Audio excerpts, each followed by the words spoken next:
से पहले नजर डालते हैं अब तक की बुलेटिन।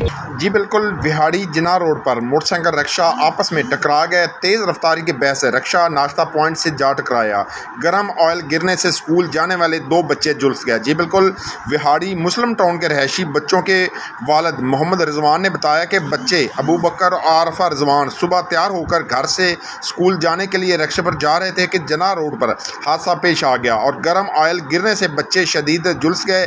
रेस्क्यू ज़राए के मुताबिक बच्चों का चेहरा और सारा जिस्म गर्म ऑयल गिरने से मुतासर हुआ है। रेस्क्यू 1122 ने बर वक्त रिस्पॉन्स करते हुए जख्मी बच्चों को फर्स्ट एड देते हुए अस्पताल मुंतकिल कर दिया।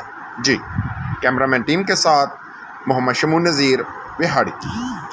जब डेटॉल एंटीसेप्टिक लिक्विड घर की हर बकेट का हिस्सा हो तो आप और आपका घर रहे 99.9% महफूज और सबको बचाए 100 किस्म की बीमारियों वाले जरासीम से।